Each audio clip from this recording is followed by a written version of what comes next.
Hello all, today I am going to start with Galilean transformation. As we have seen in the last video, why we need to look beyond Newton. So let us begin like what is wrong with the Newton. So first thing is understanding the Galilean transformation. So first, let me begin by considering a physical event. So what is an event? An event is something that happens independently of the reference frame we might use to describe it. Example, collision of two balls or firing of bullets, etc.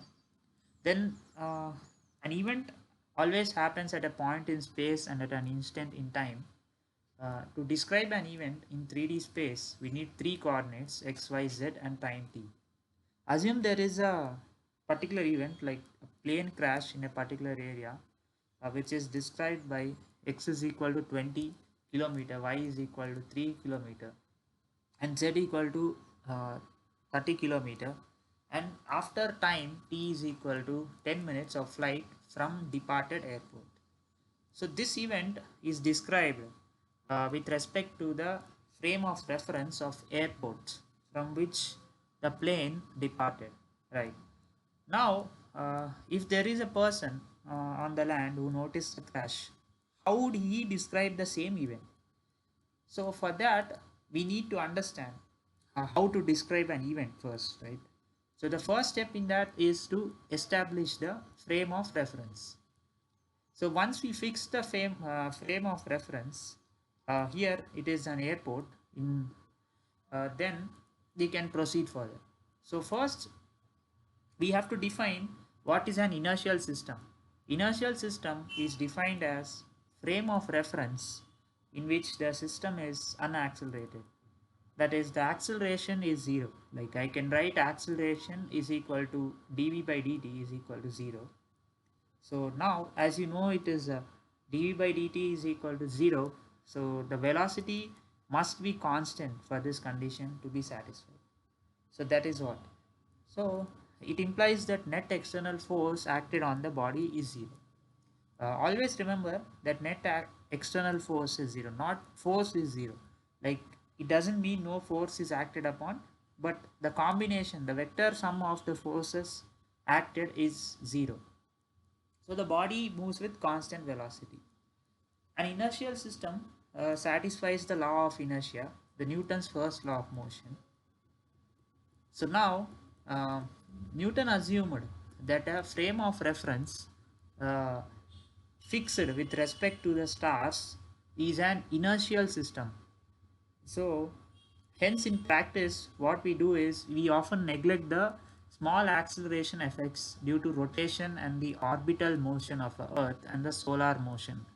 So this is reasonable approximation because uh, this is reasonable approximation in most of the cases, but it is observed like it is observed in few cases like focal pendulum experiment and or the deflection from the vertical of the free falling body. This we'll discuss later what is this experiment and those things, but you have to know it. Like we can still see that small acceleration effects due to rotation and orbital motion of the earth, but here we can assume that it is fixed, like we can neglect the acceleration effects. So now what will happen? So if we assume the set of axes fixed on earth or moving at constant velocity with respect to earth as an inertial coordinate system, so we fixed the coordinate system, inertial coordinate system, and we fixed the axis. So what is it? So how we will define it? Like inertial frames of reference. There are two systems, S and S prime. Uh, I mean two inertial frames of reference, S and S prime, uh, which this notation of primes is very important. Like I will give more here. Like you can see from the diagram that our system is X is the system S is defined by coordinates x, y, z, and system S prime is defined by x prime, y prime, and z prime. So now with origin O and O prime. So what we did is you can see that we chose the uh, axis to be parallel. to each other, right? We are only moving, x is only changed, but y and z are same almost. Now, what does it mean? Like we will see. So that why we chosen the parallel axis is like it will allow the relative motion to be along the common x and x prime axis. So we can easily generalize later on for different orientations and relative velocities of frames without affecting physical principle by particular choices we make. So now we can think that the we can see the diagram. We can think that uh, S prime is moving uh, right towards away from the S reference frame with constant velocity v. So now we can describe that from S prime point of view that S is moving at minus v velocity. That is what we can regard S to be moving with velocity minus v with respect to S prime, as we can regard S prime to move with velocity v with respect to S. So this is what v is a constant velocity. The notation of primes is may seem cumbersome and tedious, but it is important. We'll see in few pages, next upcoming pages or sometime. So now let an event occur at point P whose space and time coordinates are measured in each inertial frame. The person observer attached to S specifies the location and time occurrence of event.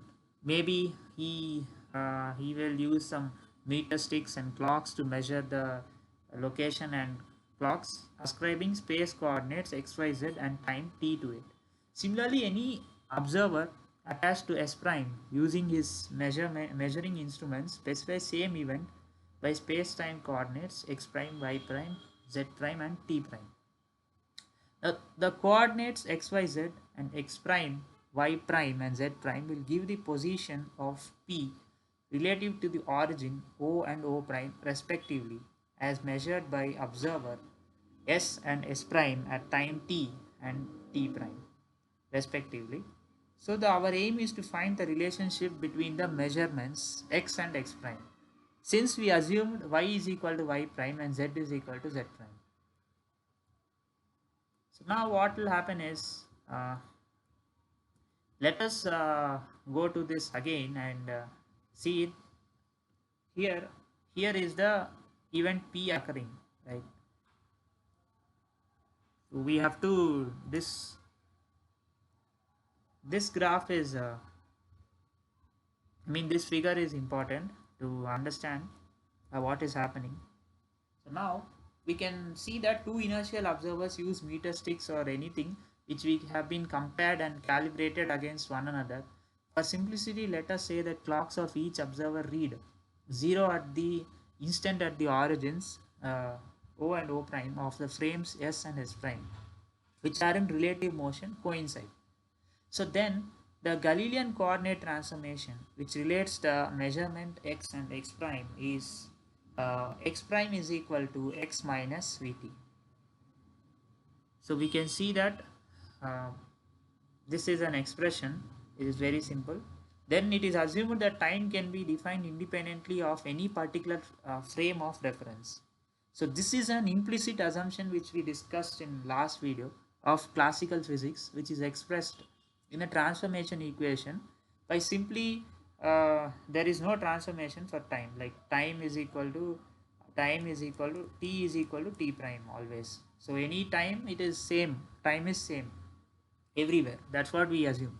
We can make this assumption of the universal nature of time explicit by adding the Galilean transformations, the equation t is equal to t prime. So now from 1 and 2 we can say that time interval between occurrence of two given events, say P and Q, is the same for each observer. That is uh, t prime p minus t prime p minus t prime q is equal to tp minus tq. Then and the distance or the space interval between the 2 points, say A and B, measured at a given instant is same for each observer. that is, you can say that the x prime b minus x prime a is equal to xb minus xa. So 3 and 4 are important results. Let me write it down. T prime b minus t prime a is equal to tb minus ta, and then x prime b minus x prime a is equal to xb minus a. So this is distance between 2 points measured at a given instant is same. So that is what it implies. Very important, these results, which are based on our implicit assumptions. So now let A and B be the end points of a rod which is at rest in the S frame. Then the primed observer for whom the rod is moving with velocity minus v will measure the end points locations as. Now let me draw it. So let us say the rod is here. This is S prime S and S prime frame, which is moving at velocity v away from the S frame of reference. This is X, X prime, Y prime and Y. So now let A and B the endpoints of which is in rest. So it is in rest in S reference frame. So what the S prime will think that rod is moving at minus v velocity. That's what. So we'll measure the end points locations as x prime b and x prime a, whereas unprimed observers locates them at xb and xa. Okay. So now what is a Galilean transformation for it? So now x prime b is equal to same thing. We apply the previous principle. X prime b is equal to xb minus velocity into time. The distance is velocity into time, v into tb. So now similarly same thing, xa prime is equal to xa minus vta. So x prime is equal to x minus vt applied to 2 points a and b. That is what now gives, if we take the difference between the 2 points, then we can see that x prime b minus x prime a is equal to xb minus xa minus v into tb minus ta. But we know that tb is equal to ta, like measured at the same instant. So we obtain the important result, xb prime minus x prime a is equal to xb minus xa. So this is very important result obtained from classical physics before the arrival of Einstein. Like similarly, we can imagine the rod to be at rest in the prime frame and moving with velocity v. Then the signs are changed. X is x prime plus vt, and same thing if we do, then Galilean transformations can be written equivalently as same thing. The differences will be same. Irrespective of frame of reference, this result obtained is valid for all frames of reference, since it is implicitly assumed that time is universal. Right. Now, take an example, like example, length of 1 meter stick remains the same while on the ground or in a plane accelerating or moving with any velocity, or in the supersonic plane. Supersonic is the plane which is moving with more than the speed of sound. Supersonic plane moving at higher speed. So this is natural, right? We think it is natural. If we carry any stick of length, say 1 meter, and whether we are sitting in a plane or a train or anywhere, it is natural to think that our the stick length doesn't change. It is natural, not natural to think, but it is, yeah, it is same, right? So it seems funny at this moment, because how you may think how it is possible that length of a stick will change or same. It is very obvious. So also now assume that I am the observer seeing the meter stick inside the rocket now. Now go to rocket. Assume that rocket is transparent. Okay, now again don't ask how we can see from inside the rocket. So that's why assume rocket is transparent, which is moving at higher speeds. uh, to be higher speeds, then also we see that the length is 1 meter only. The length of a stick will be 1 meter irrespective of speed of the rocket. Like, this is an hypothetical example. uh, then also, if a time in the rocket is 12:30 p.m. say, then the time outside rocket is also 12:30, right? It is time zones are defined, so it is doesn't change unless we change the time zone. The time doesn't change. So there are very obvious results. These are very obvious results. I mean, and for some time, let us consider this as a case now.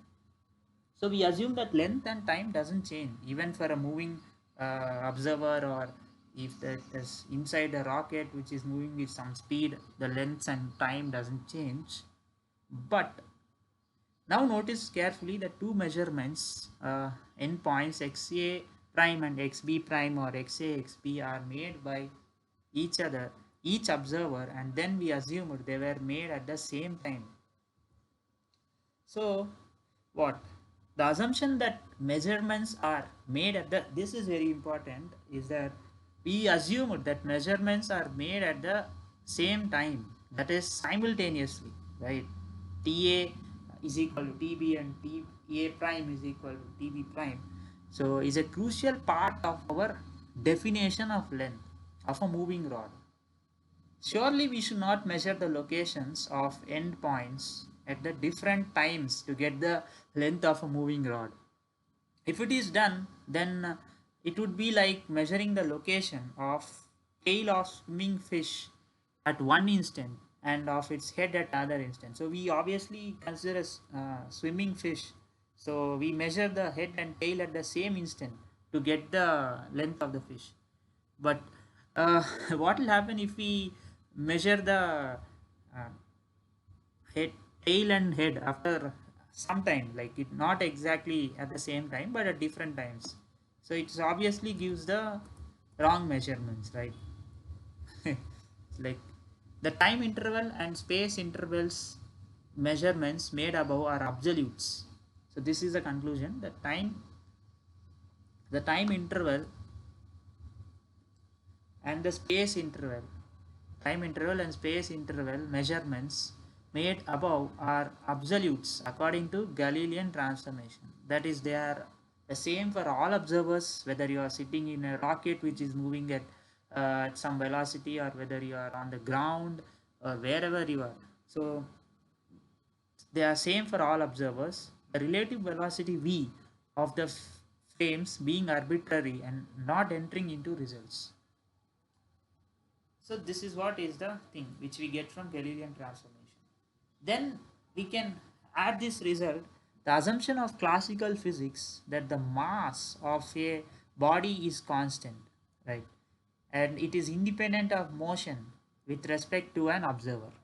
A mass doesn't change whether, see, our weight doesn't change, weight is different from mass, sorry.